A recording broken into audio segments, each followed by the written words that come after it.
Ladies and gentlemen, tonight we begin with a house, elegant, candle-lit, and quietly homicidal. The Victorian home. Polished furniture, fine wallpapers, and death hidden in every detail. So, before you get comfortable, take a moment to like the video and subscribe. But only if you genuinely enjoy what I do here. And let me know in the comments where you're tuning in from and what time it is for you. It's always fascinating to see who's joining us from around the world. Now, dim the lights, maybe turn on a fan for that soft background hum, and let's ease into tonight's journey together. Step into a respectable Victorian townhouse, and you'll immediately feel it. That faint aroma of lavender, pride, and something quietly trying to kill you. The air hums with the confidence of an empire that believed science could fix anything except common sense. Everything gleams. The mahogany furniture is polished until you can see your reflection. A nice touch considering it's probably the last clear image your lungs will ever process. Thick velvet curtains block out both sunlight and fresh air, creating the perfect atmosphere for fainting stylishly. Every corner looks like it's been dusted with progress, and it has usually in the form of arsenic. In the Victorian mind, domestic comfort was a moral duty. A clean home meant a pure soul. A pure soul apparently meant filling your house with experimental chemicals and calling it taste. To live well was to die fashionably, and the middle class was determined to do both. Coal fires coughed out soot like dying dragons. Gas lamps whispered poison into the air, and wallpapers released microscopic death with the enthusiasm of a scented candle. Dinner guests complimented the vibrant atmosphere, unaware they were inhaling the same compound used to kill rats and cheating spouses. The furniture wasn't safe either. Upholstery was stuffed with horsehair, treated with formaldehyde, and weighed down with iron nails. Perfect for surviving exactly one generation before collapsing into dust and regret. Rugs were tripping hazards, floors were waxed to a lethal shine, and staircases were narrow enough to ensure instant widowhood. Cleaning the house didn't help. The new miracle cleaning agents could burn through grime and skin. Housewives scrubbed until their hands glowed red with the satisfaction of industrial poisoning. Nothing said, "I love my family," quite like slowly dissolving your epidermis in the name of hygiene. And yet, Victorians loved it. They called it modern living. To them, these homes were monuments to progress, glowing with gaslight and optimism, and occasionally actual combustion. So, when you picture the Victorian era as gentile and romantic, remember, beneath the lace and manners was a house so full of poison it could kill you before breakfast. But at least you'd die in a room that matched the drapes. If the Victorian home had a favorite color, it was death, specifically a cheerful shade of green. Not the natural green of meadows and mint leaves, but Shields green. A brilliant, luminous pigment that owed its charm to one simple ingredient, arsenic. Invented in the late 18th century, it became the most fashionable color in the 19th. Every respectable family wanted their parlor walls to shimmer with it. Children's bedrooms, drawing rooms, even ball gowns glowed with that soft toxic sheen. It was the color of envy, elegance, and chronic respiratory distress. When burned under candlelight, arsenic green wallpaper didn't just look beautiful. It performed. The heat loosened particles of poison that drifted gently through the air, landing on teacups, furniture, and lungs. Guests would comment, "The room feels so alive." And it was in the microbial sense. Doctors couldn't figure it out. Families kept mysteriously coughing, vomiting, and dying. But the idea that interior decoration could be lethal sounded absurd. After all, beauty was progress, and progress never killed anyone except nearly everyone. By the 1860s, reports started piling up. Factory workers who made the dye were dropping like flies. A London woman nearly expired from green dust poisoning while cleaning her curtains. One chemist tried scraping a sample from his own wallpaper, and nearly blacked out before he reached the window. That should have ended it. But fashion doesn't go down without a fight. Magazines kept praising the color's refreshing vitality. Aristocrats kept ordering more, and manufacturers confronted with the data responded exactly as you'd expect by denying everything. One even suggested that customers stop licking the wallpaper. Sound advice, but missing the point. Children's toys, playing cards, artificial flowers, all got the same deadly makeover. If it could be painted, it could be poisoned. The Victorian home wasn't just decorated. It was embalmed while still alive. Still, homeowners insisted the shade was simply divine, which technically it was, since it sent so many people directly to the afterlife. So yes, the Victorians loved their green. It brightened the parlor, impressed the neighbors, and slowly turned your skin the same color as the wallpaper. Interior design had never been so consistently fatal. If Victorian walls were trying to kill you, your wardrobe was happy to assist. Fashion, after all, was the great equalizer. Everyone could die in style. The 19th century was an age where elegance came first, oxygen second, and medical knowledge somewhere near the back. The arsenic didn't stop at the wallpaper. It followed you out the door. That stunning emerald ball gown shimmering beneath gaslight. It glowed because it was coated with the same pigment used to kill rats. Dressmakers handled it daily, coughing up green dust while clients twirled blissfully in gowns that could double as chemical weapons. It wasn't just women, either. Men's waistcoats, gloves, and hat linings were often dyed the same shade because nothing says refined masculinity like slow systemic poisoning. Those vivid green creates beloved by gentlemen were so toxic that newspapers joked you could strangle a man simply by adjusting his tie. And then there was the makeup. Victorian ladies didn't just want to look beautiful. They wanted to look slightly deceased. The ideal complexion was ghostly white, achieved with a thick dusting of lead carbonate and arsenic powder. It gave the skin a luminous pall and over time a convincing preview of one's own funeral. Perfumes weren't much safer. Many were blended with chloroform or benzene, which meant you could smell divine right up until your kidneys stopped trying. But the women adored it. The faint dizziness was considered part of the charm. When doctors started warning the public about arsenic-laced fabrics, Victorians were outraged. Surely, they insisted, something so fashionable couldn't possibly be fatal. One journalist described the dresses as killingly beautiful. He wasn't exaggerating. Factory workers collapsed mid-shift. Dancers coughed blood on stage. One woman reportedly glowed faintly in the dark, not metaphorically, but chemically. Still, the elite refused to give up their deadly couture. Better to perish in perfect taste than live-looking plain. And so they did, corseted, perfumed, and embalmed in their own wardrobe. In the end, the Victorian era proved one timeless truth. Fashion kills, sometimes slowly, sometimes spectacularly, but always with impeccable tailoring. Few inventions captured the Victorian imagination like gaslight. It was modern, dazzling, and best of all, slightly explosive. When the first flickering flames illuminated London streets, people stood in awe, not realizing they were witnessing both the birth of progress and the quiet debut of indoor carbon monoxide therapy. Before gaslight, homes relied on candles and oil lamps, which at least had the decency to kill you slowly. But gaslighting, oh, that was efficiency. It burned cleaner, brighter, and released just enough toxins to make every dinner party feel like a seance. The middle class adored it.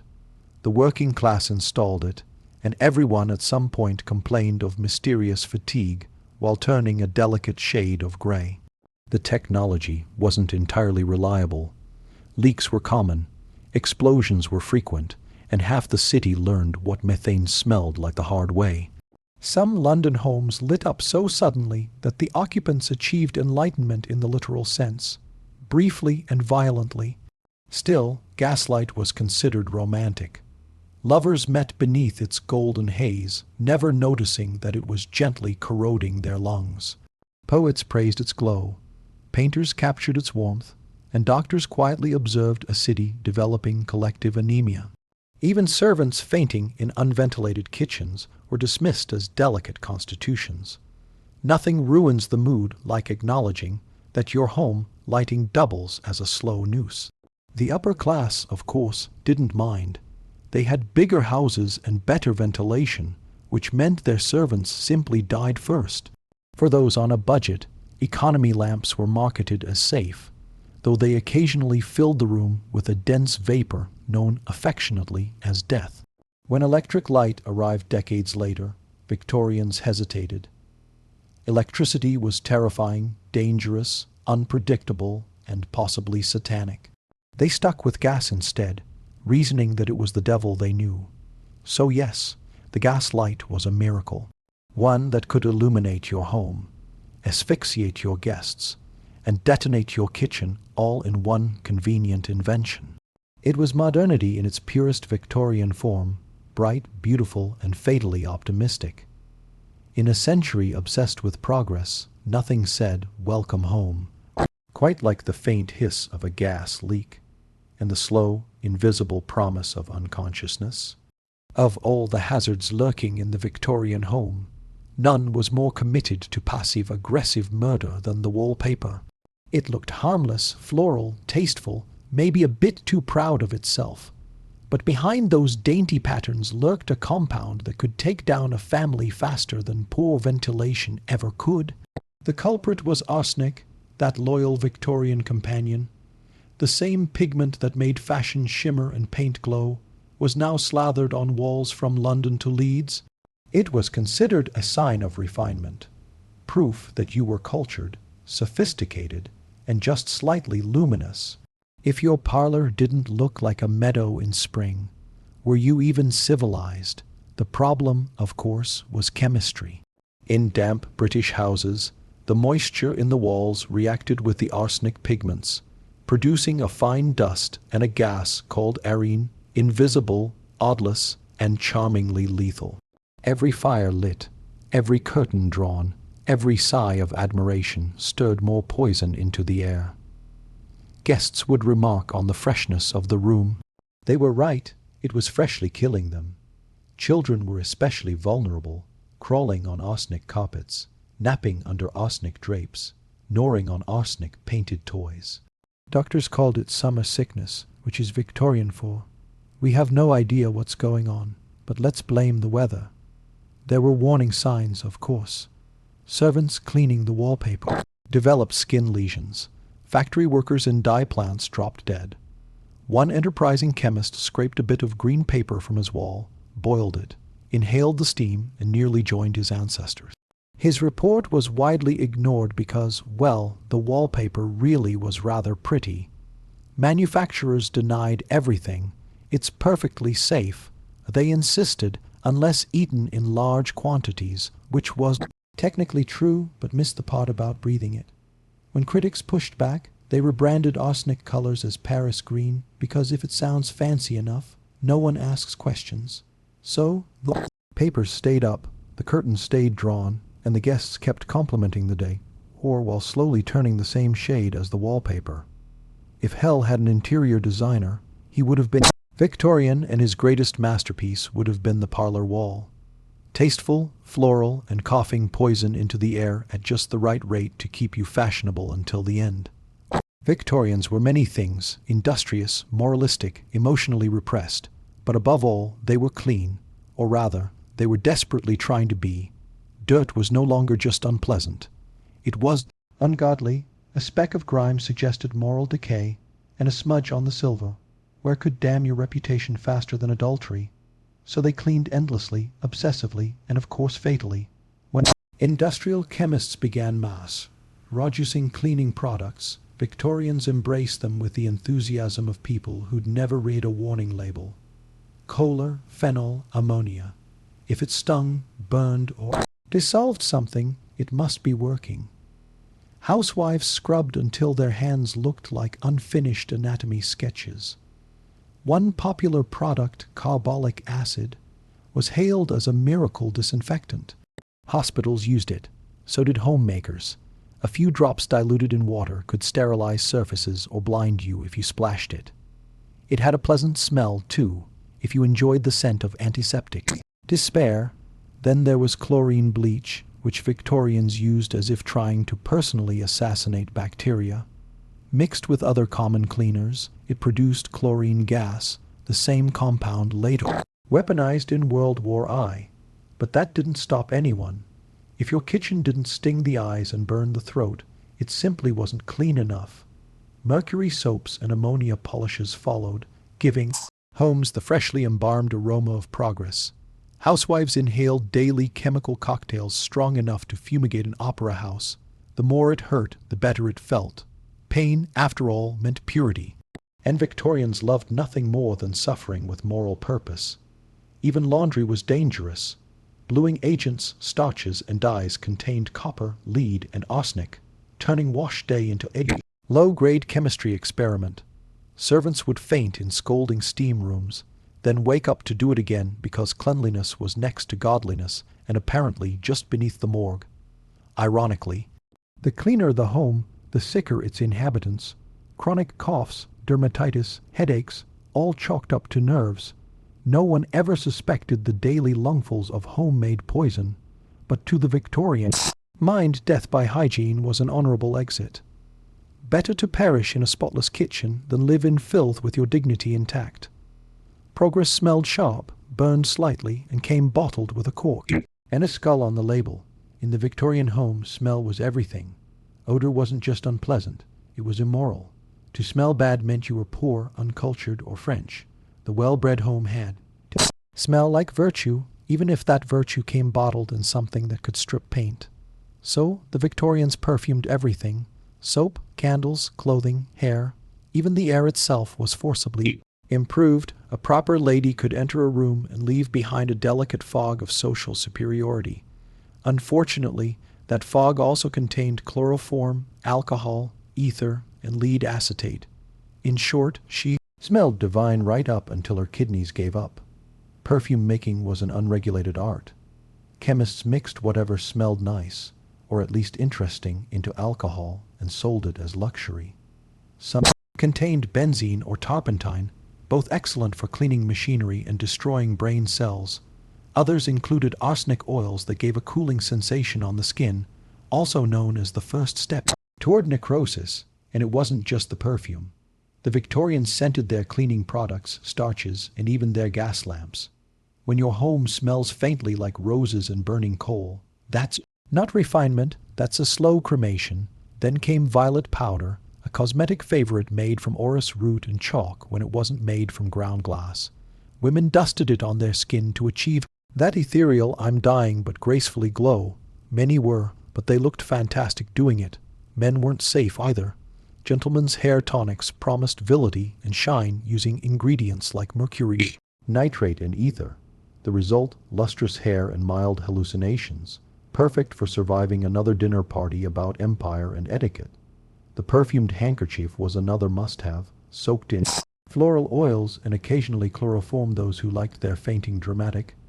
Nothing said delicate constitution like casually knocking yourself unconscious in public. In short, the Victorian home didn't just smell good, it smelled terminal. Every whiff of lavender was a small act of chemical warfare. Every spritz of rose water a health hazard disguised as luxury. Still, the advertisements insisted these fragrances revive the spirit. They weren't wrong. They just neglected to mention the spirit in question might soon be leaving the body entirely. If the Victorian home was dangerous, Victorian beauty was downright suicidal. The ideal woman looked delicate, ethereal, and vaguely consumptive, like she might faint at any moment or pass away during dessert. The goal was to appear angelic, the method was industrial chemistry. Pale skin was the ultimate status symbol. It proved you weren't one of those tragic people who worked outdoors and developed color. So, women turned to face powders made from lead carbonate and arsenic, which conveniently lightened the skin while slowly destroying it. The results were stunning, at least until the teeth fell out. Manufacturers swore Their products were dermatologically safe, which in the 19th century meant no one's died today. Women dusted their faces, necks, and shoulders daily with the enthusiasm of someone trying to become a ghost by sheer willpower. Some even applied vinegar of lead, a delightful mixture that burned the skin smooth. Perfect if you wanted to look embalmed while still alive. And of course, there was rouge.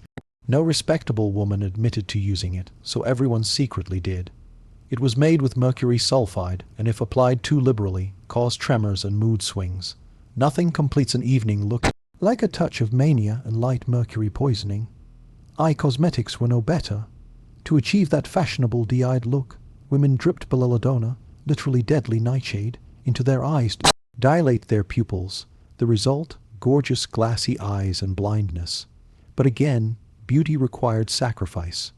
Perfumed arsenic wafers were even sold as complexion tablets. They promised to purify skin from within, which they did by killing the user from within. Ads featured radiant women smiling beatypically, possibly because they'd already lost all feeling in their faces. Even men weren't spared. Hair restorers promised to revive thinning locks with ingredients like lead acetate and silver nitrate, ensuring that while your hair darkened, your skull slowly developed neurological ambitions of its own.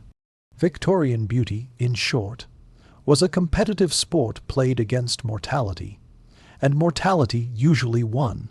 Every mirror reflected a masterpiece of self-inflicted suffering, polished to perfection and slowly disintegrating. Because in the 19th century, to look healthy, you first had to die trying. If hell had a catering department, it would have looked suspiciously like a Victorian kitchen.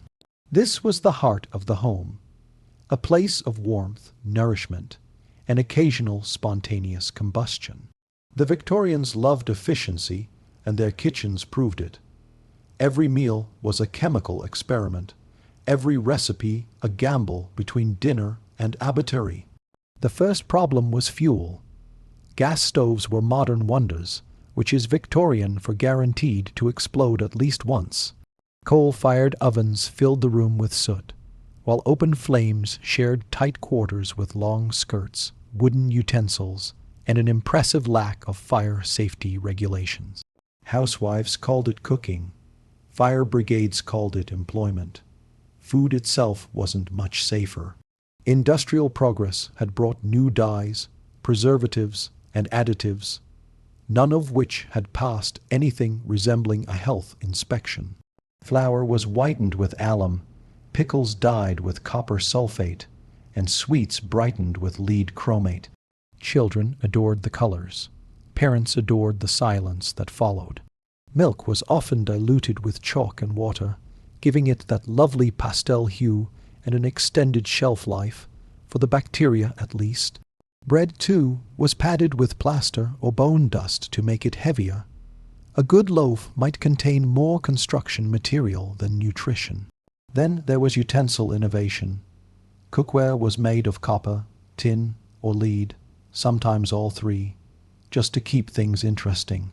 Acidic foods leached metals directly into the meal, giving soups a pleasant tang of neurological decay. And since no one could taste the poison over the coal smoke anyway, dinner was served with confidence. Even the tea, that sacred elixir of the British soul, came through lead-glazed pots, and sometimes contained bonus ingredients like iron filings for color. Add a splash of milk with chalk, a cube of sugar with bone ash, and you had yourself the full industrial revolution in a cup. Servants, of course, bore the brunt of it. They inhaled smoke-scrubbed cauldrons and handled enough poison to qualify as informal chemists. When they dropped dead, it was politely written off as kitchen fatigue. In short, the Victorian kitchen was less about nourishment and more about survival. A daily test of who could digest progress the longest.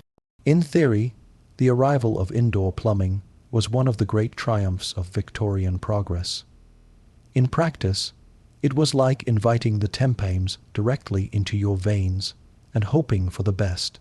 For centuries, people had fetched their water from rivers, wells, or whatever puddle didn't already have livestock floating in it. The Victorians, determined to civilize the process, simply piped it indoors along with everything living in it. City water supplies were miracles of engineering and biological warfare. London's system drew from the Thames, which also happened to be the city's open sewer. Upstream, someone dumped their waste. Downstream, someone else brewed tea. It was a perfect model of social equality. Everyone got cholera regardless of class. Then there were the pipes made of lead. They gleamed beautifully and leached steadily. Every sip of water was a microdose of heavy metal therapy. The Victorians found this acceptable since lead had been used since Roman times, and everyone knows the Romans turned out just fine. Water tanks were another adventure. Usually installed in attics, they were rarely cleaned and often shared with insects, birds, or the occasional dead rat. Servants were instructed to skim the surface before serving it, refreshing in a necrotic sort of way. To disguise the taste, people boiled the water using coal fires that filled the kitchen with soot and added tea leaves, which at least made the poison politely British. Children, ever the optimists, were sometimes given water mixed with molasses to make it pleasant. It wasn't. It was just sticky cholera. When cholera epidemics hit London in the mid-9th century, scientists argued over whether the disease came from bad air or bad morals. The idea that the water itself might be responsible was considered almost rude. After all, how could something so essential, so civilized, betray them? Eventually, Dr. John Snow proved the connection by removing a pump handle and saving a neighborhood. The rest of the city took decades to believe him, because denial pairs beautifully with dysentery. So, yes, Victorian water was a marvel, piped, pressurized, and fatal. It quenched thirst, spread disease, and slowly eroded the population, one polite glass at a time. At first glance, the Victorian bedroom looked peaceful. A sanctuary of carved wood, lace curtains, and moral restraint. It was the one room where you could escape the noise of industrial life and die quietly in your sleep. Comfort, after all, was just another word for slightly toxic tranquility. The typical bed was a monument to craftsmanship and respiratory illness. Mattresses were stuffed with horsehair, mildewed feathers, or whatever organic matter hadn't already developed an ecosystem. Bed bugs thrived. Dust mites held conventions, and the scent of damp decay was politely described as homely. For the well-to-do, luxury meant a mattress soaked in formaldehyde to prevent rot, and also to preserve the owner in case they didn't wake up. Above it all hung the gas lamp, hissing faintly like a serpent. In the glow of its poisonous halo, couples drifted to sleep while slowly asphyxiating. Poor ventilation ensured a perfect balance, just enough oxygen to dream, not enough to make it to morning, but at least the light was flattering. Everyone looks good under a thin film of carbon monoxide. Then there were the wallpapers, of course. Bedrooms often featured the softest tones of arsenic green, perfect for creating an atmosphere of calm nausea. The curtains matched, the carpets matched, even the family cat matched briefly. Heating didn't help. Coal fires filled the room with soot, and flue were notorious for backdrafts. Some Victorians woke up coughing black dust.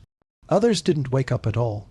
In winter, people stuffed rags under doors to keep out drafts, effectively trapping themselves in airtight mausoleums of domestic bliss.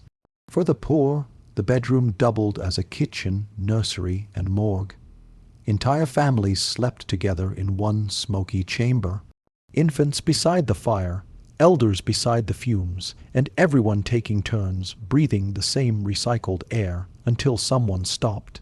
The Victorians were proud of their bedrooms. They called them places of rest and renewal. They were half right. Rest came swiftly. Renewal was unlikely. So every night the respectable citizen climbed into bed, drew the arsenic curtains, turned on the gaslight, and drifted into that sweetest of Victorian luxuries, a peaceful, fashionable, and perfectly ventilated death. In the Victorian imagination, childhood was sacred, a time of innocence, purity, and naturally toxic ingestion. Parents adored their little angels and proved it by surrounding them with objects that could maim, poison, or explode.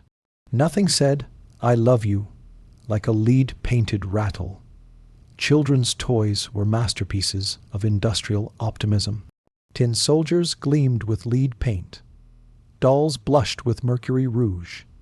And rocking horses were varnished with arsenic lacquer to give them that healthy, deadly shine. Even teddy bears, those comforting companions of the nursery, were occasionally stuffed with sawdust, horsehair, or whatever the factory floor happened to offer that day. And the dolls? Oh, the dolls! Their glass eyes were lovely, their faces perfectly pale thanks to a thin coating of lead-based enamel.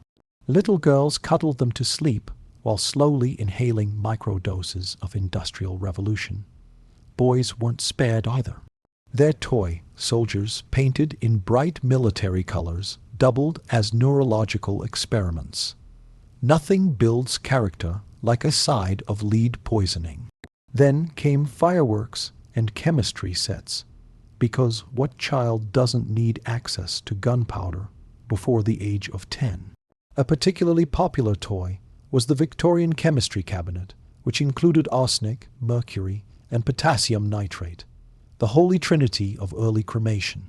Many a young gentleman learned science by detonating his bedroom or melting a sibling's eyebrows. For teething infants, there were soothing syrups, harmless-looking bottles that contained morphine or laudanum. They promised quiet nights for mother and child, and indeed they delivered, sometimes permanently. Opioid addiction began in the cradle, but at least everyone slept well. Even books, those paragons of Victorian morality, were dangerous. Cheap printing inks were made with antimony and copper, so bedtime stories came with a bonus lung irritant. Children turned the pages of Little Women while slowly becoming little corpses. Parents didn't mean harm, of course. They simply had faith in progress, and progress had faith in arsenic. Childhood was meant to be tender, brief, and educational. It often was in that order. So next time someone sigh about the good old days of simple Victorian play, remember the toys didn't just entertain children, they outlived them. If you caught something in the Victorian era, a fever, a cough, or a mild existential crisis, the cure was simple. Take whatever's on the shelf and hope for divine intervention. The Victorian medicine cabinet was a museum of controlled substances. None of them controlled, and most of them only technically medicinal. Doctors were creative back then.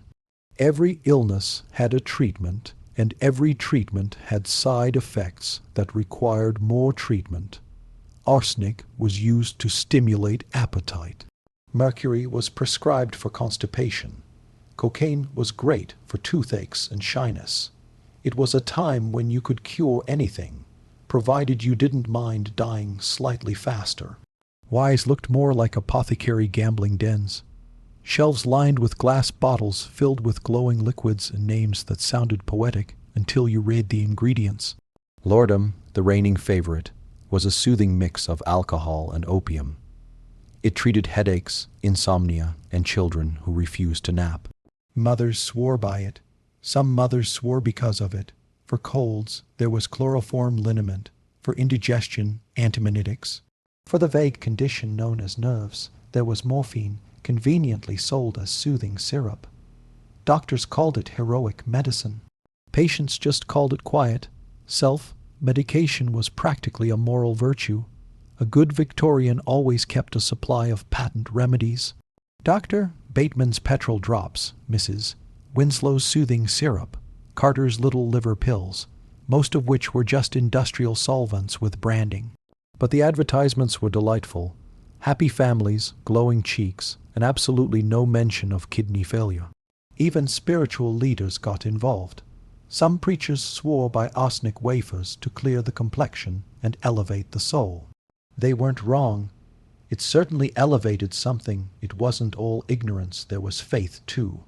Faith that a tonic could cure melancholy, that a syrup could soothe loss, that a pill could make life bearable in an age where everything from your wallpaper to your water was quietly trying to kill you.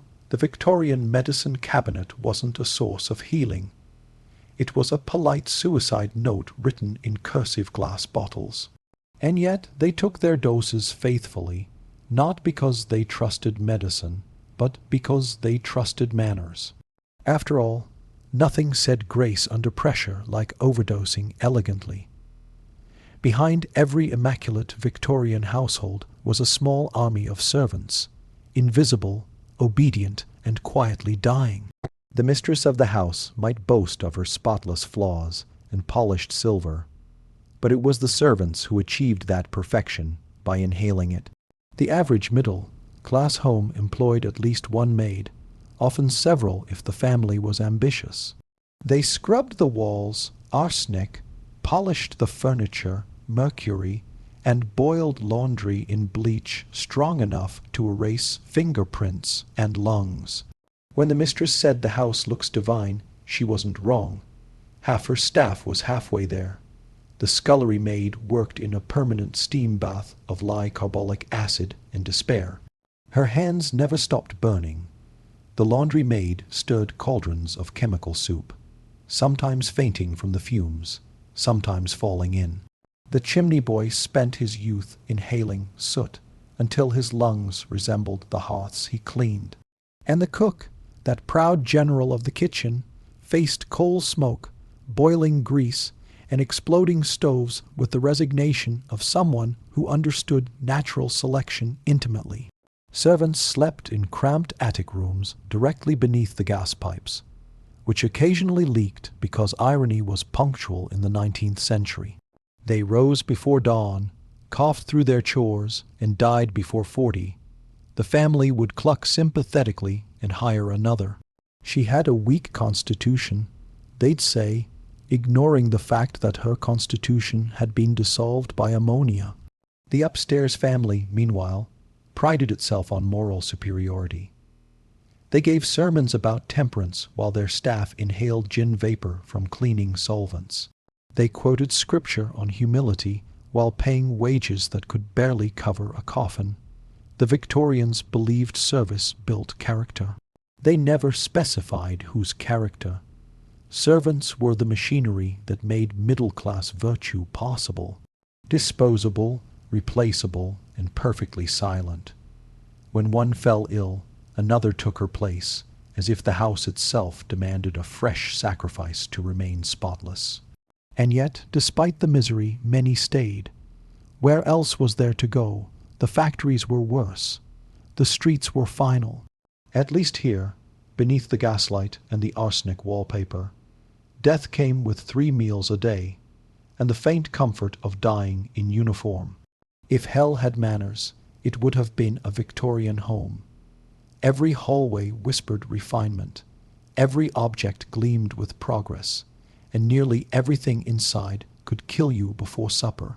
It wasn't chaos, it was curated catastrophe. The great irony of the 19th century is that it wanted so badly to be clean, civilized, and eternal. And in the process, it managed to invent indoor chemical warfare. Arsenic on the walls, lead in the pipes, mercury in the powder, and morphine in the nursery. Death didn't knock on the door. It was already on the guest list. Yet no one saw it that way. The Victorians adored their homes. They were proud of them every poisonous inch. A perfect parlor was proof of moral superiority. And if that parlor occasionally emitted a faint choking vapor, well, one must suffer for taste. Guests might faint mid-conversation, but fainting was fashionable. There was a grim optimism to it all. That distinctive Victorian faith in progress, even when progress came with lesions. A society that could turn rat poison into wall art and chloroform into perfume truly believed it was unstoppable. And in a way it was. Nothing could stop it except its own plumbing. The modern age they dreamed of arrived eventually. Cleaner, safer, brighter. But it came built on a century of corpses who died elegantly at home, surrounded by matching curtains. When the last gaslight was replaced by electricity, an arsenic wallpaper quietly disappeared from catalogues. No one issued an apology. They simply redecorated. We like to imagine them naive, but perhaps they weren't. Perhaps the Victorians knew exactly what they were doing. That the same drive to purify, perfect in progress, is always just a prettier name for destruction. Maybe they understood that beauty kills, that comfort corrupts, and that no civilization ever dies ugly. And so the great domestic apocalypse went unnoticed.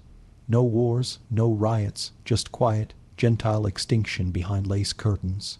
The empire may have ruled the world, but it couldn't conquer its own living room. In the end, the Victorian home wasn't a house. It was a slow-motion obituary with great interior design. In Sparta, hair was never just hair. It was a declaration. The Spartan's long mane wasn't about fashion or personal style. It was a living symbol of pride, freedom, and defiance. When most Greek men trimmed their hair to project discipline, Spartans let theirs grow wild and long, believing that beauty itself was a reflection of strength. A man's hair was his battle flag, flowing behind him as he charged into the enemy lines, glinting in the sunlight like a crimson-tinted halo of courage. From a young age, Spartan boys were taught that grooming was not vanity. It was discipline. The agoga, their brutal state-run education system drilled this idea into every recruit. Before battle, warriors brushed and braided their hair, sometimes coating it with olive oil to make it shine. This ritual wasn't just about appearance. It was preparation for death. To a Spartan, dying beautifully was dying with honor. If they were to fall on the battlefield, their hair would frame their face with dignity, and their body would be remembered not as a corpse, but as an image of heroism. The act of grooming before combat shocked outsiders. To the Athenians and other Greeks, it seemed strange, even arrogant. But for Spartans, it was sacred. Plutarch once wrote that they paid the most attention to their hair when they were about to enter danger, because they wished to appear noble in the face of death. This wasn't arrogance. It was a performance of courage. When you looked good facing death, fear lost its power. Even the defeated enemy would remember the sight. A wall of long-haired men shining in bronze armor, each ready to meet his end unflinching. Their hair became their legend. Mothers and wives in Sparta would brush and braid the hair of their sons and husbands before they left for war, sometimes whispering, "Return with your shield." Or on it, long hair was never permitted for slaves or cowards. It was reserved for the free, for those who had proven themselves worthy in battle. In a world built on endurance, silence, and blood, a Spartan's hair was his final statement, a reminder that beauty and death were not opposites but allies. The Spartan approach to grooming was forged in the fires of the agage, the infamous training system that shaped boys into living weapons. From the age of 7, every male child was taken from his mother's arms and handed over to the state to be stripped of comfort, taught to endure pain, and molded into a warrior. Yet amid all the brutality, the starvation, the whippings, the endless drills, one lesson stood out. Discipline extended even to appearance. While other Greek city-states saw grooming as feminine or indulgent, the Spartans viewed it as a matter of order. A soldier who could keep his body clean and his hair neat after a day of mud, sweat, and combat was one who had mastered himself. It was said that the state's instructors would inspect not only the boys' posture and weapons, but their nails, their cloaks, and their hair. Dirt and disorder were signs of weakness, and in Sparta, weakness was a disease. The agoge taught that a warrior's worth was measured not only by his sword, but by his composure. A man who looked disheveled before his peers was thought to lack inner strength. After all, the enemy should never see you broken, not even in the smallest detail. A true Spartan could suffer hunger, loss, or pain, and still appear immaculate. The discipline of grooming was the outward reflection of inward control. Each morning, the boys would wash in cold water. comb their hair, and polish their weapons, a trifecta of order. Their mentors used these small rituals to build rhythm and resilience. They were told, if you cannot master your hair, you cannot master yourself. The message was clear. Discipline in small things prepares you for greatness in the lodge. By the time these boys became men, the routine was second nature. Before war, they'd bathe, oil their skin, and comb their long hair, even when death waited on the horizon. To them, there was no contradiction between savagery and elegance. Cleanliness, posture, and poise were weapons of their own. And so the Agoge's lessons lingered. That beauty was not luxury, but armor, a visible testament to Spartan order, even amid the chaos of war. Before every great battle, when the air grew heavy with the scent of bronze and fear, the Spartans performed a ritual that baffled their enemies. As the rest of Greece sharpened swords and tightened armor straps, the warriors of Laconia reached for their combs. They sat calmly by the campfires, oiling and braiding their long hair, each movement deliberate, unhurried, almost sacred. This was not vanity. It was ritual defiance. To prepare one's hair before stepping into the jaws of death was the ultimate expression of Spartan courage. It told the world, we do not rush toward fate. We meet it on our own terms. When Persian scouts spied on Leonidas' 300 men at Thermopylae, they were reportedly astonished to find them combing their hair and polishing their shields instead of bracing for slaughter. To the Persians, it looked like madness. To the Spartans, it was dignity. The ritual served a dual purpose, psychological and spiritual. The act of grooming calmed the nerves and focused the mind. In the same way that a priest prepares for a sacred rite, the Spartan prepared for battle. Not through panic or frenzy, but through ritual order. Combing the hair, oiling the skin, and tightening the cloak were acts of grounding. Reminders of humanity before the chaos of war stripped it away. There was also a deep sense of solidarity. Warriors would groom one another, inspecting braids, helping to tie back locks, making sure every man looked fierce and honorable. This shared ritual turned an army into a brotherhood. When the time came to face death, they would not march as individuals, but as a single disciplined body, each man as composed as the next. To die unkempt was shameful.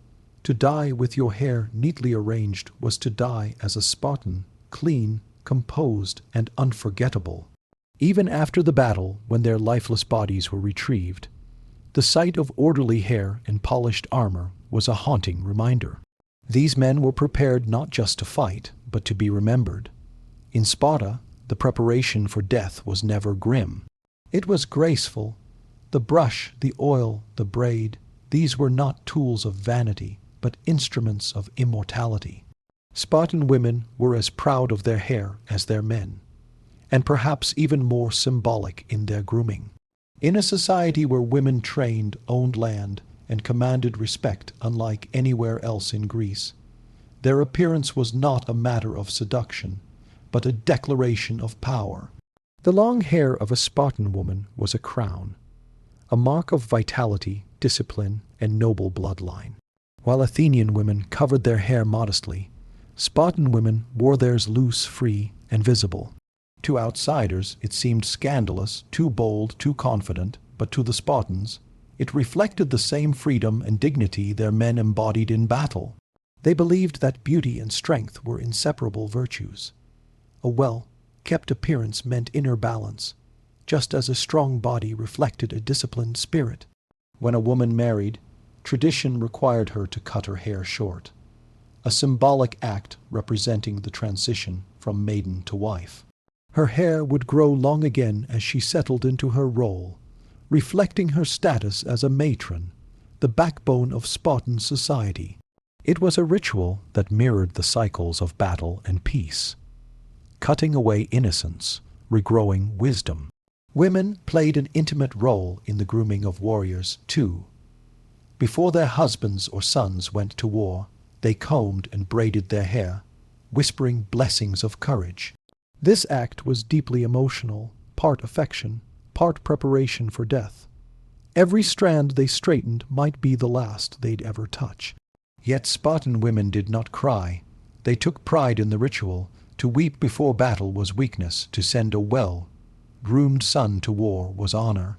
Their famous saying, "Return with your shield or on it," carried the same spirit. Beauty, discipline, and death were intertwined threads in the Spartan worldview. For women, maintaining their own hair was an act of resistance against despair. For men, allowing their hair to be tended was an acknowledgement of love and duty. In a land where both genders lived for the state, grooming was not a luxury. It was a patriotic duty. The luster of their hair reflected the health of Sparta itself, and in every braid, every polished strand lived the echo of that relentless ideal, to be beautiful even in the shadow of death. In Sparta, hair carried meanings that ran far deeper than aesthetics. It was a living code, a visual language of identity, freedom, and courage. The long hair of a Spartan warrior proclaimed him a free man, one who had completed the brutal education of the ago and earned the right to call himself a citizen soldier. Only the enslaved and the cowardly wore their hair short. To cut it without cause was to renounce one's honor. Freedom in the Spartan sense was never about doing as one pleased. It was about the right to embody dignity. The flowing hair of a Spartan was not wild rebellion. It was disciplined defiance. It symbolized mastery over the self and therefore mastery over fear. A warrior's hair, shining in the sun, reminded both friend and foe that the man beneath it feared neither blade nor death. It was said that when Spartan armies marched, their hair moved like a sea of dark fire, a spectacle so imposing that it broke the enemy's courage before the first spear was thrown. Hair also marked transitions in life. Boys shaved their heads when they entered the aeog, a symbolic shedding of childhood. When they graduated into manhood, they let it grow long again. The return of freedom through earned discipline. Every inch of that hair told a story of endurance, of scars, of loyalty to Sparta. But the symbolism went beyond life itself. After a warrior fell in battle, his comrades would comb his hair one final time before burning or burying him. It was an act of reverence, ensuring that he entered the afterlife not as a mangled corpse, but as a hero whose appearance reflected his spirit. His hair, still immaculate, testified that he had met death with grace. Even prisoners of war, when shorn of their hair by captives, understood the humiliation. To be stripped of one's locks was to be stripped of one's identity as a Spartan. Long hair was the last luxury of freedom, the banner of the living, and when it fluttered over the blood-soaked fields of Thermopylae or Plataea, it was more than ornament. It was a symbol of what no conqueror could ever take. The Spartan soul, unbroken, unbowed, and unforgettable. Though Spartan life was defined by austerity, grooming held a special, almost ceremonial place within the city-state's daily rhythm. Unlike Athens or Corinth, Sparta had no bustling market places filled with perfumed barbers boasting exotic oils. Yet even here, barbers existed, and they were treated with a peculiar kind of respect. Their task was not mere trimming or styling, but the maintenance of discipline itself. The Spartan barber's chair was less a luxury and more a seat of honor. Men of the same regiment would visit together, not for idle chatter, but to maintain the unity of their appearance. The barber's tools were simple: combs, blades, and jars of olive oil. But the atmosphere was solemn. To have one's hair tended was not a moment of leisure. It was an affirmation that even in peace, a warrior's body must remain ready. Young recruits, freshly graduated from the aeog, would often have their first full grooming done publicly. It was a mark of transition, a visual confirmation that they had endured every trial and were now among the ranks of men. Elders might watch in silence, approving the neatness of the cut, the symmetry of the braid. Beauty was never left to chance in Sparta. It was engineered through ritual precision. women too engaged in collective grooming. On certain festivals, Spartan maidens would braid one another's hair in long flowing patterns, sometimes weaving in small ribbons of crimson or bronze to symbolize vitality and lineage. These gatherings were not idle vanity. They were performances of unity, reflections of Sparta's ideal that harmony between individuals strengthened the state as a whole. What separated Spartan grooming from that of other Greek cities was its public nature. No one hid behind curtains or private courtyards. Grooming was communal, visible, and deliberate, a social act that reinforced hierarchy and order. Even kings took part, sitting beside common soldiers before great campaigns, allowing barbers or comrades to comb their hair before addressing the troops. It was through these shared rituals that the city maintained its cohesion. Every stroke of the comb, every twist of the braid, every glint of olive oil was a small reminder of a greater truth, that in Sparta, beauty was discipline made visible, and grooming was a civic duty as sacred as warfare itself.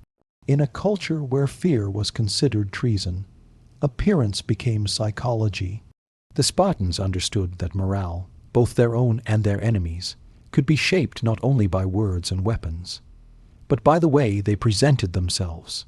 Hair, gleaming and untamed, was the first line of psychological warfare. Before battle, when the enemy still waited beyond the field, Spartans took their time. They combed their hair, oiled their bodies, and straightened their crimson cloaks. The purpose was clear. Serenity in the face of death. To any observer, this calmness looked supernatural, almost divine. The Persians at Thermopylae thought Leonidas' men mad, but the Spartans wanted them to think that a warrior who can calmly fix his hair before dying is one who has already conquered fear. That display alone could weaken the enemy's will. Historians later wrote that even the most disciplined foes hesitated before charging men who looked so ready to die beautifully. It was psychological intimidation disguised as elegance. Clean hair became a weapon, a visible sign of confidence that infected the battlefield. But the ritual did more than frighten others. It fortified the Spartans themselves. The combing, the oiling, the tightening of the braid became an act of meditation. Each motion reminded them of their upbringing, their oaths, their ancestors. It grounded them. The warrior who focused on his grooming was in truth preparing his spirit. To go into battle disheveled would be to go in unprepared, both in body and in mind. Even after battle, survivors continued the ritual of grooming. They washed their hair in cold water, cleaned the dust and blood from their scalps, and combed through the tangles of war. It was an act of recovery, both physical and spiritual. To cleanse oneself was to honor the fallen and to remind the living that discipline must endure even after chaos. In this way, the Spartan ideal of grooming became a mirror of their inner philosophy, that true strength lies not in rage but in composure, not in frenzy but in control.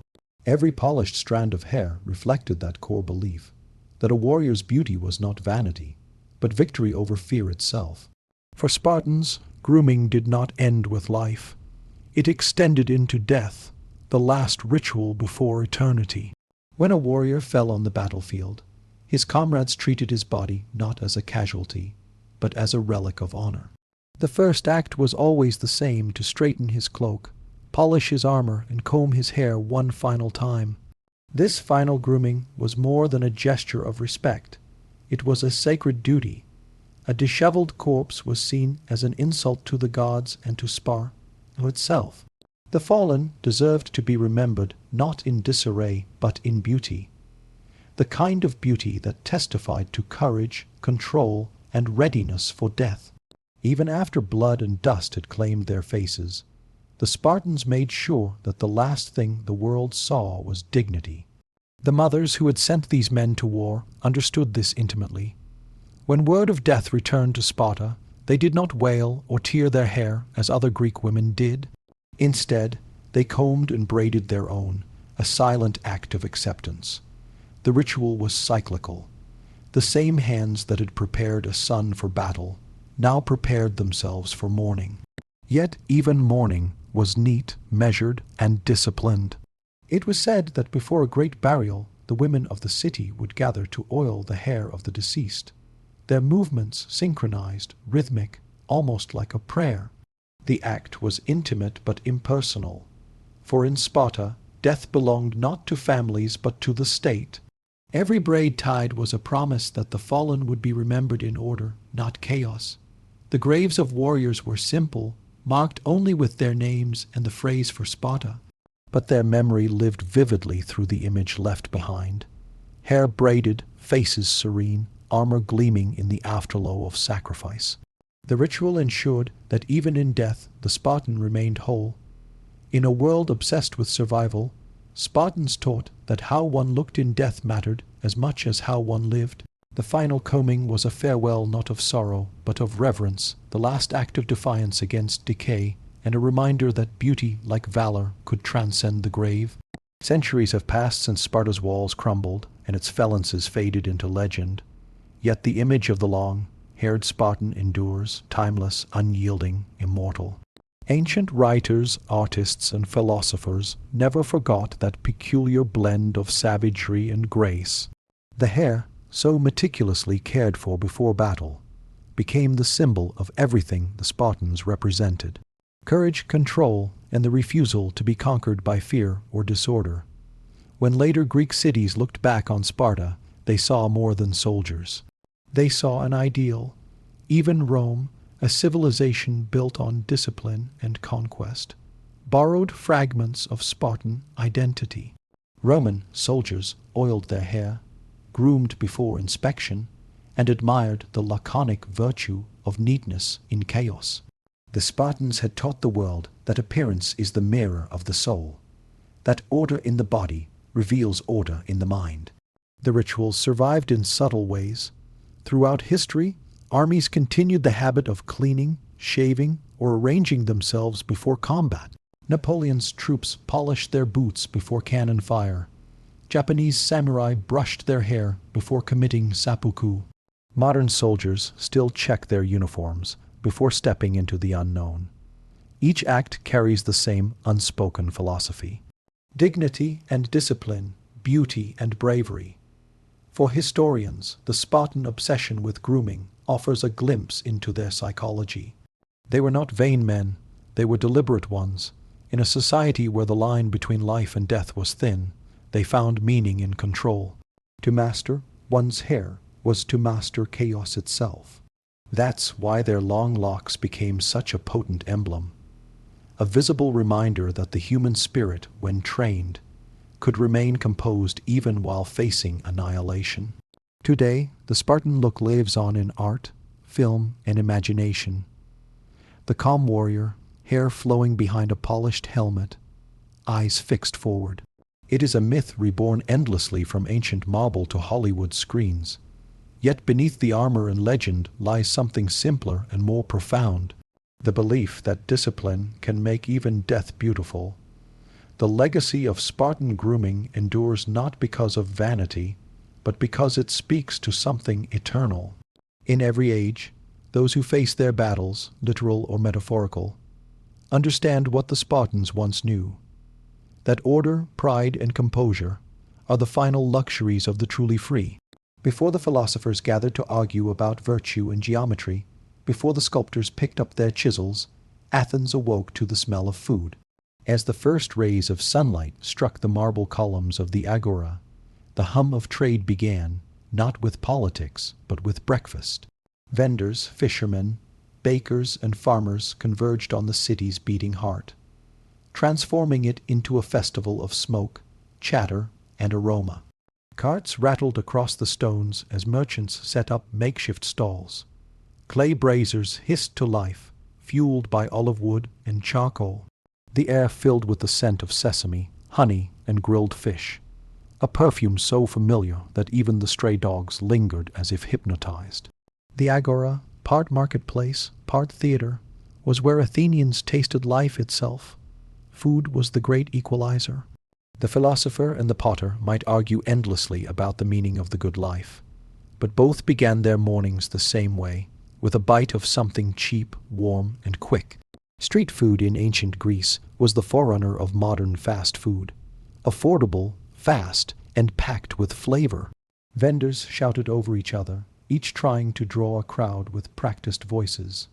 Honey cakes, roasted chickpeas, fresh olives from the Peloponnese. Most of these delicacies were simple but divine. You could buy barley cakes drizzled with honey, still warm from the coals. Chickpeas were roasted until crisp and salted by hand. Olive sellers carried baskets lined with leaves to keep their wares cool, while a few daring cooks grilled tiny fish on skewers, their skin sizzling in oil. For a few bowls, small copper coins, you could fill your stomach and walk away full enough to face the day's work or debate. Around the food stalls, the agora came alive. Merchants haggled. Children darted between tables, clutching sesame pastries. Stray cats prowled for scraps. The clatter of pottery and the hiss of oil competed with laughter and gossip. It was here that daily life truly began. Long before fast food became a term, Athens had perfected it. Food meant not for feasts or banquets, but for the streets, eaten with one hand, enjoyed among strangers, and flavored with the dust of the city that never stopped talking. If Athens had a smell, it was the smell of bread and olives. They were the city's most democratic foods, eaten by philosophers, slaves, soldiers, and statesmen alike. For many, this humble pairing wasn't just a snack, it was survival. A loaf of barley bread, coarse and dense, paired with a handful of salted olives, could sustain a worker through an entire day of labor beneath the Mediterranean sun. Bread was the backbone of Greek street food. Bakers rose before dawn, kneading dough made from barley, wheat, or spelt, depending on one's means. Barley was the grain of the poor, wheat the luxury of the rich. The smell of fresh loaves carried through narrow alleys, drawing hungry Athenians toward the agora long before the market opened. Vendors sold bread from wooden trays or carts, slicing it into chunks for dipping into olive oil or honey. The olives, meanwhile, came from the very soul of Greece. Cultivated for thousands of years, they were more than food. They were a symbol of peace, fertility, and victory. Athenian vendors soaked them in brine, flavored them with herbs, or stuffed them with garlic or figs. For a few coins, a worker could buy a small paper cone filled with olives, their oil staining the wrapper. The ancient equivalent of street fries. Sometimes the two were combined into something simple yet divine. A piece of bread rubbed with garlic, splashed with oil and topped with crushed olives, eaten with fingers warm and dripping. To this, some added a slice of goat cheese or a sprinkling of thyme, if they could afford the luxury.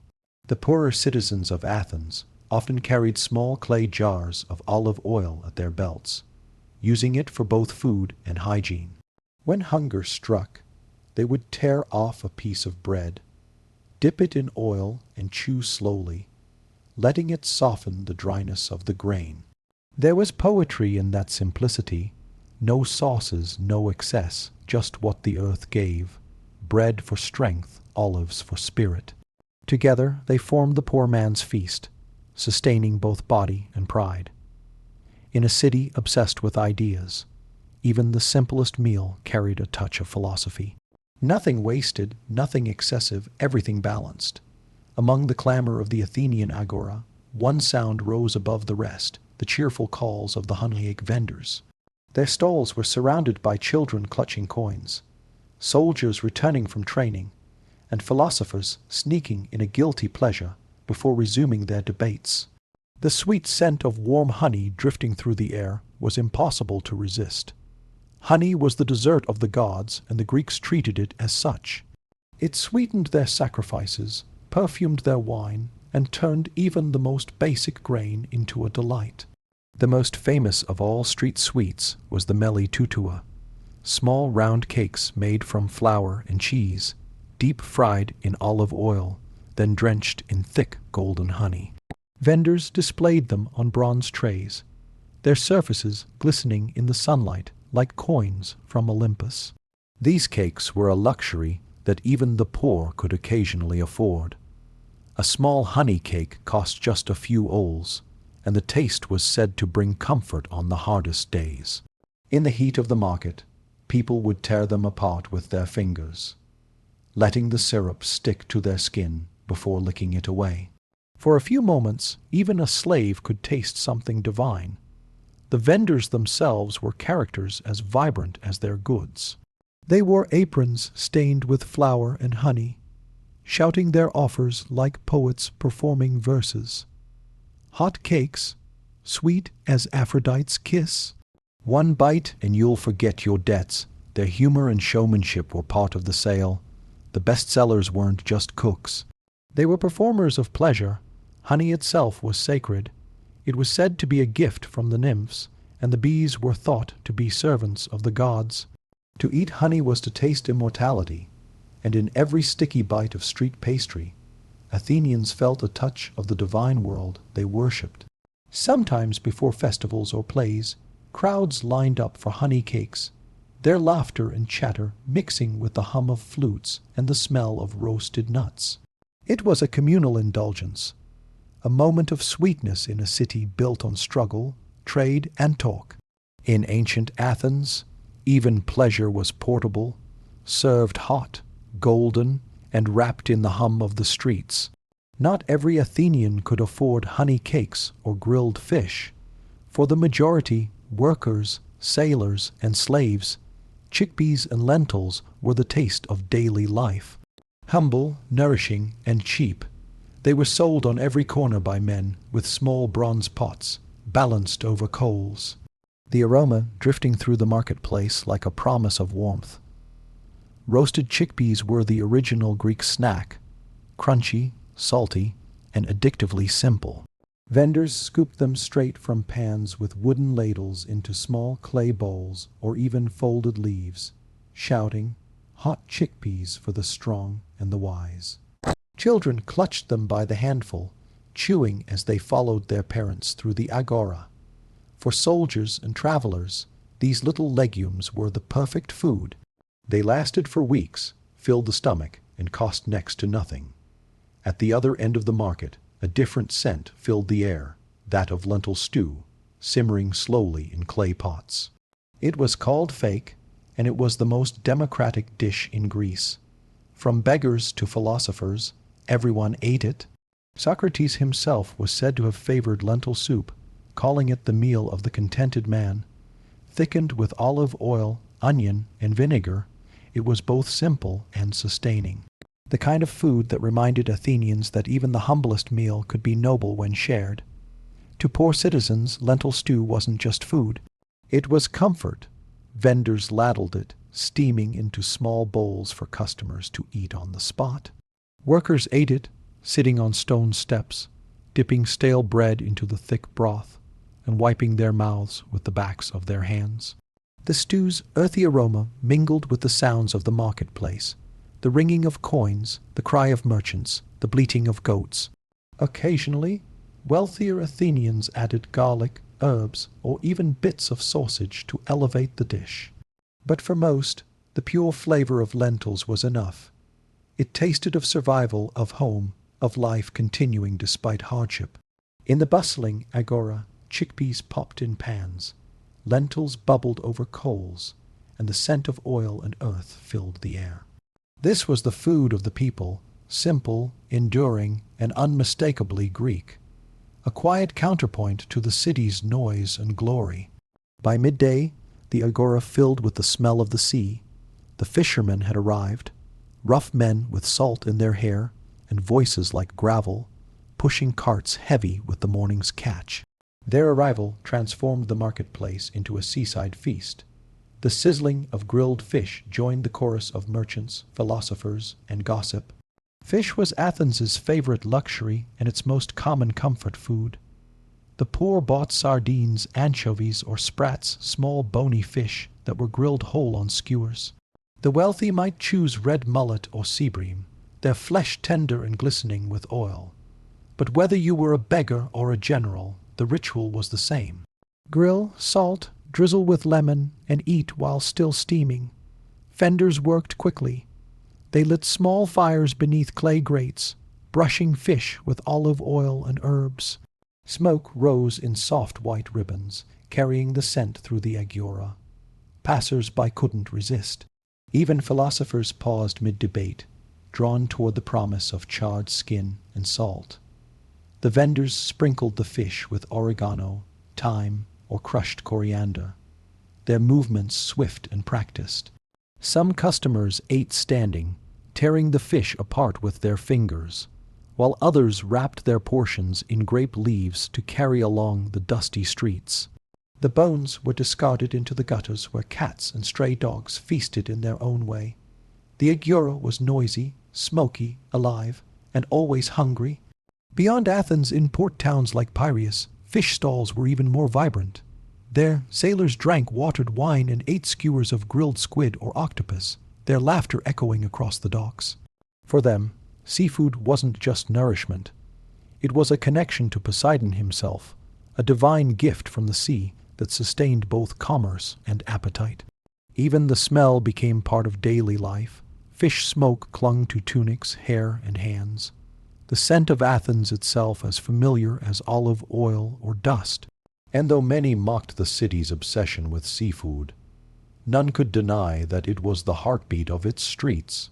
In every grilled sardine and slice of red mullet, Athens tasted both its labor and its leisure.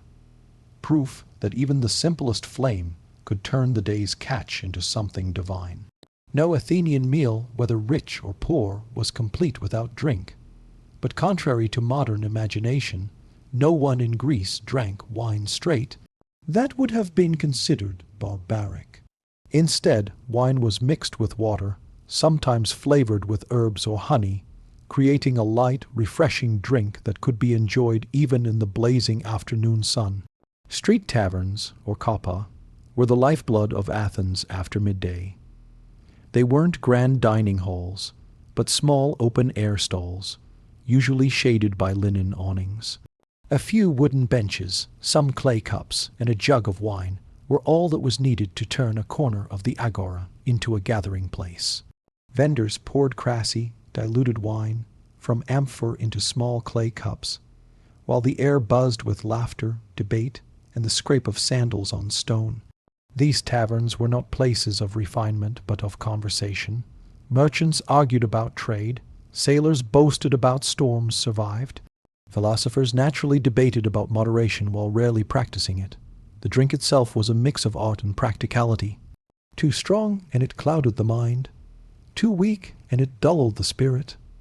The Greeks prized balance even in their cups. Alongside the wine came snacks, salty olives, roasted nuts, and small pieces of fried dough, dusted with herbs. These simple bites were designed to keep one's wits sharp while prolonging the drinking. Some taverns offered wine, sweetened with honey, to those who could afford a sweeter indulgence. Others poured wine spiced with cinnamon or anise, giving the marketplace a faint perfumed warmth. There was also a clear social rhythm to drinking. In the early hours, men drank quickly before returning to work.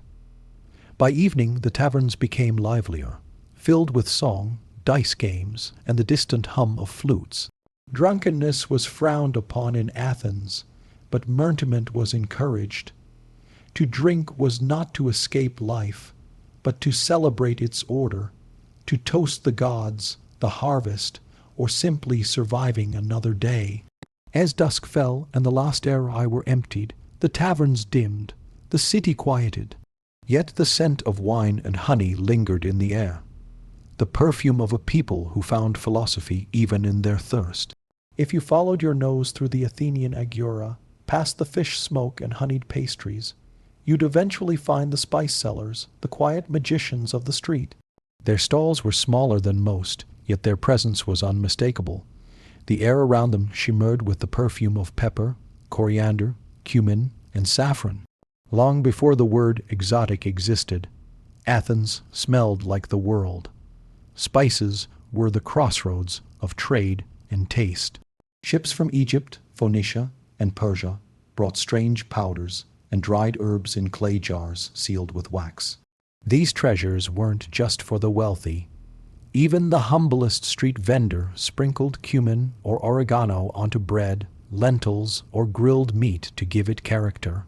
For an extra coin, you could buy your meal seasoned like a lord's, as one spice seller would boast. Their stalls were displays of color and mystery. Mounds of crimson saffron, pale yellow mustard, and deep green thyme filled the counters. Some vendors burned bay leaves or myrrh in small censers to attract customers, letting the fragrant smoke curl above their heads. The smell of roasting chickpeas mingled with spice smoke, creating a sensory fog that hung over the marketplace like incense in a temple. Spices were not just about flavor, they carried meaning. Cumin was thought to symbolize greed, while coriander was a sign of vitality. Saffron was luxury itself, used in perfumes, robes, and desserts. To eat something spiced with saffron was to taste wealth, if only for a moment. Even garlic and onion, the humblest of ingredients, were prized for their boldness, a sign of strength, much like the Spartans who devoured them before battle. For many Athenians, spices transformed daily food into an experience. A bowl of lentils could become aromatic and rich. A piece of fried fish, divine. The best vendors developed reputations that rivaled philosophers, one known for his Egyptian cinnamon, another for his secret blend of herbs good for love and courage. The Agora's symphony of smells was as vital as it sounds. The crackle of oil, the hiss of smoke, the laughter of crowds, all threaded together by scent. In every grain of spice lay a whisper of faraway lands, proof that even in ancient times, Athens tasted the world one breath at a time. On festival days, the streets of Athens became a living feast. The Agora, already lively on ordinary mornings, exploded into a carnival of food, music, and celebration. Vendors from every corner of Attica flooded the city, their carts piled high with ingredients meant to please both mortals and gods.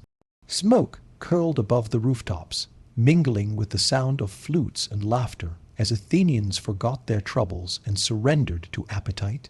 During the Panathenaic festival, which honored Athena herself, even the poorest citizens could indulge. Farmers offered their best olives, fishermen grilled eels from lake copies, and bakers competed to produce the fluffiest honey bread.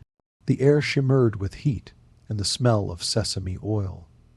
Priests performed sacrifices at dawn, and by midday the streets became dining halls without walls.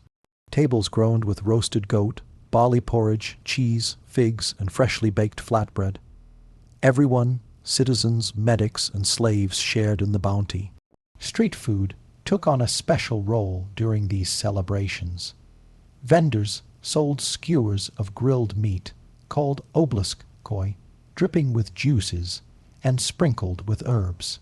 Children darted through the crowd, clutching sesame pastries and candied nuts. Potters shaped small clay cups on the spot, filling them with watered wine for those who came without a vessel. Even the philosophers took a break from rhetoric to enjoy a sweet or two. Music, dance, and food formed a single rhythm. Drummers pounded, dancers spun, and the smell of roasted lamb blended with the perfume of flowers strewn across the streets. Some vendors shouted their praises to the gods while flipping fish over open flames. Others whispered prayers as they poured honey over hot cakes. To eat was to worship, to honor the divine through pleasure. As the sun sank behind the Acropolis, the festival's fires burned low, and the last vendors sold off what they could. Leftover bread and olives were given to beggars. The rest was carried home in woven baskets. By nightfall, Athens was quiet again, its marble streets sticky with honey, its citizens full and content. In those fleeting hours, food became unity, a reminder that even in a city ruled by intellect and debate, joy still began with something as simple as a bite shared among neighbors. Though centuries have passed, the spirit of ancient Greek street food never truly disappeared. It simply evolved. The same smells that once drifted through the agora still linger in the air of modern Mediterranean markets. Honey warming over coals, oregano crushed under the hand, olive oil shimmering like liquid sunlight. The Athenians may be gone, but their philosophy of food, simple, communal, and deeply human, lives on. Street food in ancient Greece was never just about hunger. It was about connection. To eat from a vendor's hand was to take part in the rhythm of the city, to taste its soil, its trade routes, and its stories. The hum of the market was an orchestra, and food was its melody. Fishermen, bakers, and farmers were not just merchants. They were the city's unseen poets, crafting small, edible verses of daily life. The olive, the chickpea, and the honeycake carried the values of an entire civilization: moderation, harmony, and respect for the natural world. Every meal, no matter how humble, reflected the Greek belief in balance, the idea that beauty and simplicity could coexist. It was food that demanded mindfulness, eaten slowly, savored, discussed, even philosophized over. When the Romans later borrowed from Greek culture, they adopted much of this street food tradition. The markets of Rome were filled with echoes of Athens: grilled fish, bread dipped in oil, sweet pastries soaked in honey. Even the word thermopolium, meaning hot food shop, carried the DNA of the Greek agora. Through trade and conquest, the Athenian idea of accessible, flavorful food spread across the ancient world, laying the foundation for the world's first fast food culture, one that prized not speed but shared experience. Today, when someone bites into warm, Peter filled with herbs or drizzles honey over fried dough, they unknowingly repeat a ritual thousands of years old. The flavors of sesame, olive, and lemon still whisper of marble streets and sunlit markets. The legacy of ancient Greek street food is not found in recipes, but in the philosophy it left behind. That food is democracy made visible, a celebration of simplicity, equality, and pleasure. In every bite, the agora still breathes eternal, fragrant, and alive. The Silk Road was not one road, but 1,000 threads of dust and stone that stitched together the ancient world.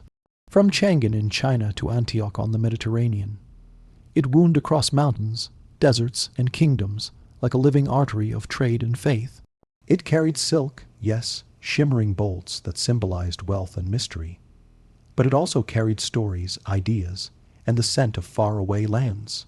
To walk the Silk Road was to walk through the veins of civilization itself. At dawn, the caravan stirred, bells tinkled on camel necks, and the desert wind carried the low groan of animals rising under heavy loads. Men wrapped their faces in cloth, shielding themselves from the dust. The leader of the caravan bashi, shouted orders in a mix of tongues: Persian, Sogdian, Turic, Arabic, Chinese. Around him moved traders, monks, and guards, each with a different destination, yet bound by the same purpose: to cross the void and survive. The desert was cruel and vast. The Taklamakan, whose name meant you go in and never come out, stretched like an ocean of gold under a pitile sun. The heat by day could boil the air, and at night frost would glitter on the sand. But the merchants endured it all, driven by the promise of fortune. A single bolt of Chinese silk could buy a Roman soldier's armor. A pouch of saffron was worth more than its weight in silver. Along the road stood caravanserais, roadside inns that offered refuge from the endless sand. Here, merchants could eat, wash, and share tales by the fire. One might meet a Greek scholar discussing astronomy with a Persian sage, while a Buddhist monk offered blessings to passing guards. Deals were made, stories traded, and rumors spread faster than the wind. The Silk Road was not merely commerce. It was communion. Each caravan was a moving world. Camels laden with spices and glassware, horses bearing scrolls and jade, and men carrying dreams. As they moved, They wove invisible threads across continents, connecting cities, gods, and destinies. Long before ships or telegraphs, the Silk Road made the world one, not through conquest, but through exchange. If the Silk Road was a living artery, the merchants were its lifeblood. Multilingual, shrewd, and endlessly adaptable, they came from every corner of the known world. Sogdians from Samarkand, Arabs from Damascus, Persians from Nishapur, and Hanchinese from the east. Each spoke in a blend of dialects, gestures, and smiles, bartering not only with goods, but with trust. On this road, survival depended less on steel and more on the art of understanding. A good merchant could recognize the weight of gold by touch, the quality of silk by sound. They were mathematicians without ledgers, linguists without schools. In the bazaars of Bukhara or Kashgar, they'd sit cross-legged in shaded courtyards, counting coins from dozens of kingdoms while sipping green tea or fermented Mars milk. Around them, languages mixed like spices in a pot. Greek, Sanskrit, Mongolian, Persian, the true music of the Silk Road. The Astayans, in particular, were masters of the route. They didn't merely sell, they connected worlds. Fluent in the tongues of East and West, they acted as translators, guides, and diplomats. A Yazdayan trader might leave Samak with bolts of silk and return months later with Roman glass, Indian pepper, and tales of strange temples and gods. They were bridge builders, turning deserts into marketplaces and mountains into corridors of exchange. Trust was the currency that mattered most. There were no banks, no border patrols, no credit systems, only reputation. A broken promise could ruin a man faster than bandits ever could. To protect their deals, merchants relied on family networks that spanned thousands of miles. Letters written in elegant scripts traveled from oasis to oasis, sealed with wax and faith. At night, when the campfires burned low, the merchants spoke not of profit, but of stories of sea monsters near India, of snow demons in the Premier, of golden cities waiting beyond the dunes. Some were lies, others half-truths, but all kept the imagination alive across endless miles. These men weren't just traders. They were the earliest global citizens, fluent in difference, comfortable in motion, and united by a shared hunger for discovery. The Silk Road didn't just sell goods, it sold possibility. Every journey on the Silk Road began and ended with one indispensable companion, the camel. Patient, stubborn, and uncomplaining, these beasts were the ships of the desert, carrying the weight of empires across endless dunes. Without them, the Silk Road would have been little more than a dream buried beneath the sands. Two breeds ruled the route. The Bactrian camel with its two shaggy humps thrived in the cold winds of Central Asia, while the Domdri with one sleek hump endured the heat of the southern deserts. Both could walk for days without water, carrying up to 500 lb of silk, porcelain, or spices. Their long eyelashes and closing nostrils made them nearly invincible against the storming sands of the Tiklamakan and the Gobi. Caravans often numbered hundreds of camels, each tied nose-to-tail in an unbroken line that stretched like a serpent across the horizon. The caravan bashi or leader rode at the front, setting the pace. Behind him came the guards, then the traders, and finally the cooks and laborers. Each animal had its place, a hierarchy of hooves.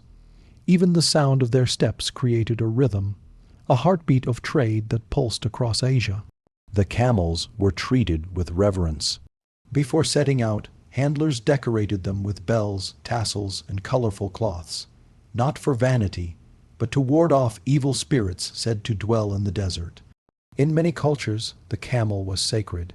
In Persia, it symbolized endurance. In China, it appeared in tomb carvings as a sign of wealth and adventure. Yet the relationship was not without hardship. The desert was merciless. Blinding sandstorms could scatter caravans.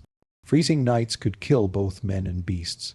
When that happened, travelers built small stone mounds beside the bones, silent graves for the loyal dead. At rest stops, The caravan's arrays echoed with their groans as they knelt to be unloaded. The smell of sweat, hay, and spice filled the air. Men sang to calm them, knowing that panic could destroy the entire expedition. For centuries, these creatures carried the treasures of the world. Silk from China, glass from Rome, incense from Arabia. They never knew what they bore or why. Yet their slow, steady steps connected continents. In their shadows, the Silk Road moved forward. One hoof, print at a time. Scattered across the vast emptiness of Asia stood the caravans, fortified inns that offered weary travelers a brief refuge from the brutality of the road. To those crossing the desert, these way stations were more than shelter. They were lifelines. Built every 20 to 30 miles, each marked the distance a camel could travel before exhaustion. Between their walls, the Silk Road paused to breathe. From the outside, a caravanserai looked like a small fortress, thick mud-brick walls, heavy wooden gates, and narrow windows to repel thieves. But inside, life flourished. Merchants, monks, guards, and animals all shared the same courtyard. The sound of clinking harnesses, boiling tea, and laughter filled the night air. The scent of spices, sweat, and roasting meat mingled beneath the stars. Upon arrival, the gates closed with a heavy thud, sealing travelers safely within. The courtyard bustled with motion. Camels knelt as their loads were removed. Servants fetched water from wells, and traders stretched their cramped legs. Around the edges of the courtyard were small rooms for sleeping and storing goods, while an elevated platform at the center often served as both dining area and trading floor. By evening, the fires were lit over shared bowls of rice, lentils, and dried fruits. Stories traveled faster than the goods themselves. A Persian carpet dealer might dine beside a Chinese monk, while a Turk guard listened to a Roman merchant describe the faraway sea. Languages collided, ideas intertwined, and rumors took wing. Some caravanserais even doubled as post stations where messengers delivered letters between empires. The first sparks of global communication. Hospitality was sacred along the Silk Road. It was said that a guest who entered a caravanserai was protected by God for 3 nights. No one asked questions of creed or kingdom. Survival erased such divisions. Even enemies shared a meal under those roofs. At dawn, as the gates creaked open, the caravans departed one by one, vanishing back into the desert. Behind them, the innkeepers swept the courtyards, awaiting the next weary souls. These stone refugees became the heartbeat of the Silk Road, islands of safety in an ocean of sand. Within their walls, empires met as equals, bound not by war or crown, but by the shared need for warmth, food, and a place to dream before the next horizon. For every fortune made on the Silk Road, there were countless that never reached their destination. Behind the romance of spice, laden caravans and golden fabrics, lay a journey ruled by danger, bandits, deserts, disease, and despair. The path from Samarkand to Kashgar was as perilous as it was profitable. Bandits haunted the mountain passes and desert edges. Traveling caravans hired armed guards or even mercenaries, men hardened by the road and quick with a blade. Some bandit gangs were desperate villagers. Others were organized raiders who demanded taxes in exchange for safe passage. To be caught unprepared was to vanish. Goods stolen, travelers slain, and camels sold in the next town as if nothing had happened. But nature, too, was an enemy. The Tiklamican Desert, the Sea of Death, stretched for hundreds of miles with no mercy.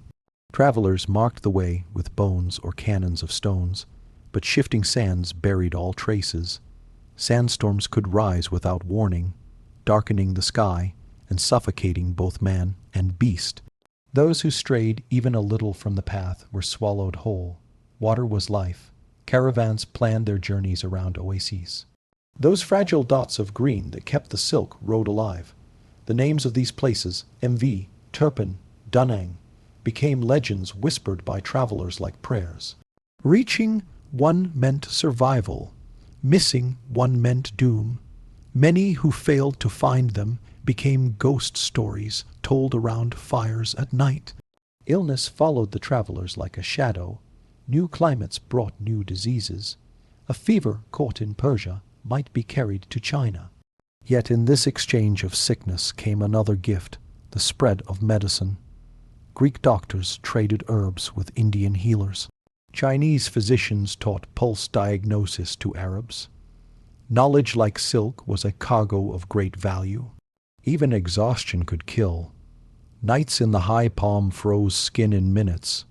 Days in the desert cracked it like leather. The strong learned to walk without complaint to conserve breath and thought. And yet, despite every peril, the caravans kept moving. The road devoured lives but birthed legends. For those who crossed it, the Silk Road was not merely geography. It was a trial of faith, courage, and endurance, a test written in sand and stone. Amid the emptiness of the Silk Road, there were cities that shone like mirages, islands of life in a sea of dust. Samarkand, MV, Bukhara, Kashgar, and Dunhuang. Their very names carried the weight of wonder. To reach one after weeks in the desert was to step out of silence into music, out of death into color. These oases were not only lifelines for travelers.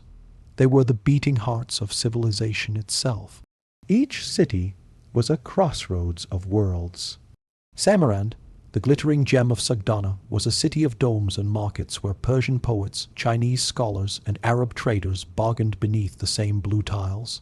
Perfume sellers offered rose oil beside spice merchants from India. You could hear 10 languages in a single street, none needing translation once the haggling began. Bukhara was known for its libraries and schools. Caravans paused there not only to trade goods, but to trade knowledge. Buddhist monks shared space with Nestorian Christians, while Zoroastrian priests debated philosophy and shaded courtyards.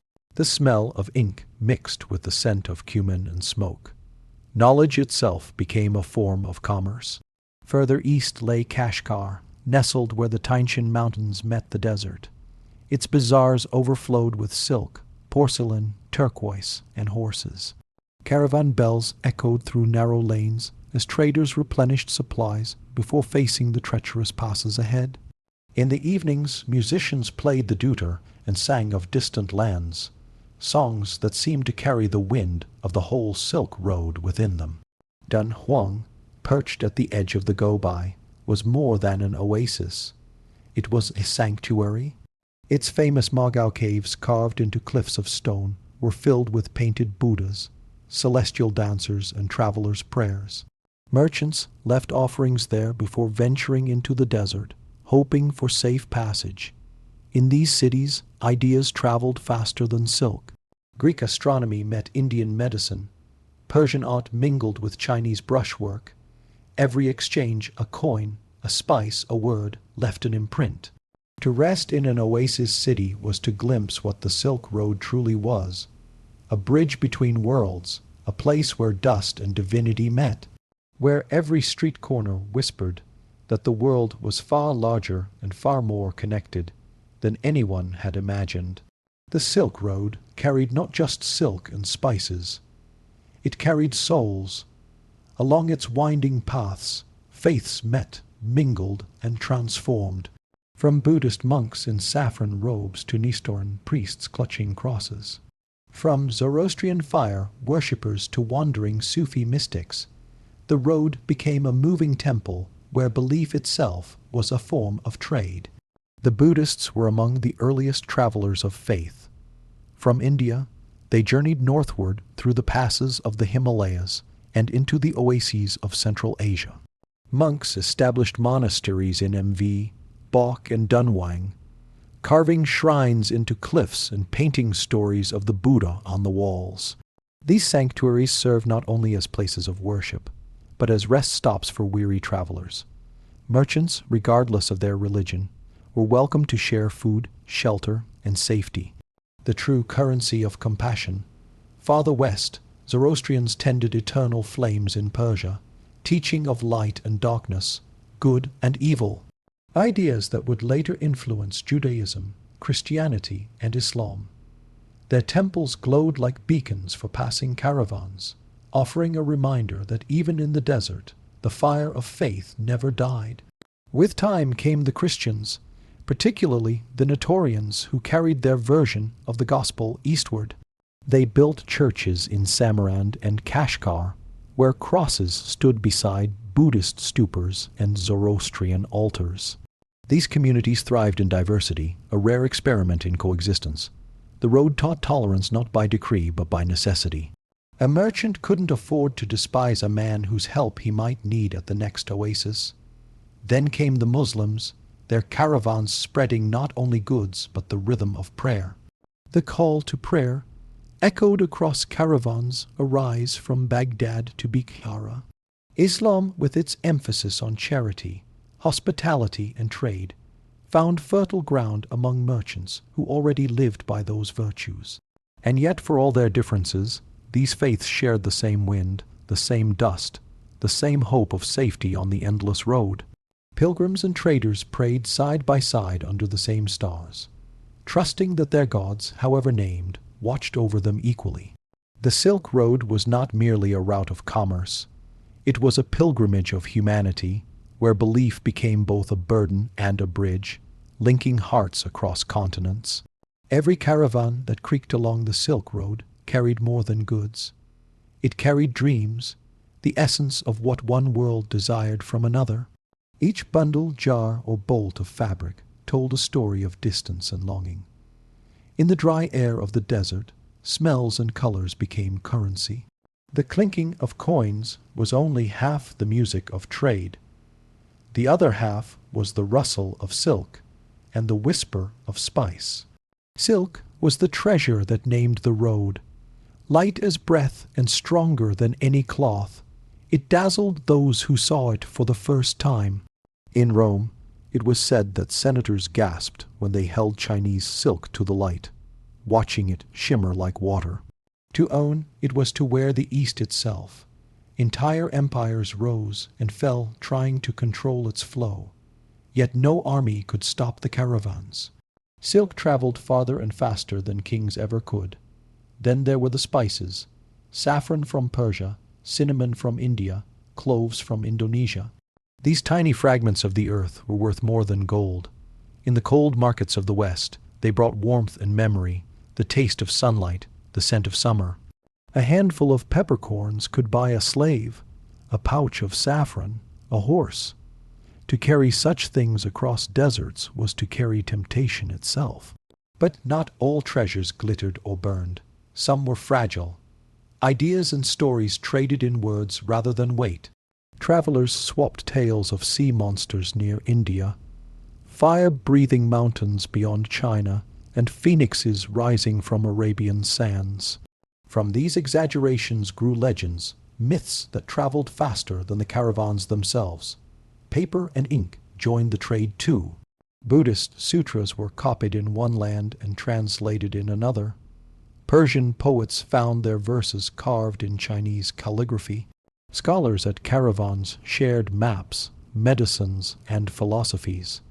Each discovery a new strand in the growing web of human knowledge.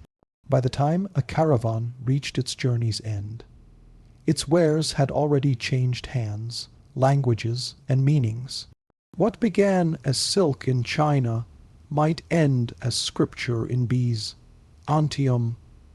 What left the East as spice might return as perfume. On the Silk Road, everything, even truth, was traded, shaped, and reborn long after the last camel bell faded into silence. The Silk Road remained not as a trail of sand, but as an idea. It had done what no empire could. It connected humanity across 3 continents. It bound strangers into neighbors, merchants into messengers, and faiths into conversation. Though the caravans vanished, their echoes lived on in language, art, and the mingled bloodlines of those who once walked beneath its burning sun. The road changed the world quietly. It was not built by kings, but by ordinary people, traders, monks, weavers, and wanderers. They didn't conquer with armies, they conquered with curiosity, From them came the exchange of mathematics, medicine, astronomy, and art. Gunpowder traveled westward from China. Glassum and paperum traveled east. In its wake, civilizations evolved not in isolation, but in dialogue. Cities that once thrived along the route, Samarkand, Bukhara, and Kashgar, became living museums, their minarets and mosaics whispering of the golden days when caravans passed through their gates. Even centuries later, the architecture of Europe, the calligraphy of Persia, and the porcelain of China all bore the fingerprints of one another. The Silk Road had made culture itself a shared inheritance, but time is a patient eraser. As maritime trade grew, the great land route began to fade. Ships could carry more than camels, and the ocean, though dangerous, had fewer bandits than the desert. Yet, even as sand reclaimed its paths, the spirit of the Silk Road refused to die. It lived on in new forms, in the exchange of ideas, inventions, and human connection that defines our modern world. Today, historians trace its roots not just in maps, but in our languages and customs. The words we speak, the foods we eat, the fabrics we wear, all carry faint echoes of that ancient highway. A bolt of silk in Italy, a cup of tea in London, a string of prayer beads in Tibet, all descend from the same great river of exchange. The Silk Road proved something profound. That distance is not a barrier, only a bridge waiting to be crossed. It showed that trade could build peace, that curiosity could unite worlds, and that even across deserts of silence, humanity would always find its way back to conversation.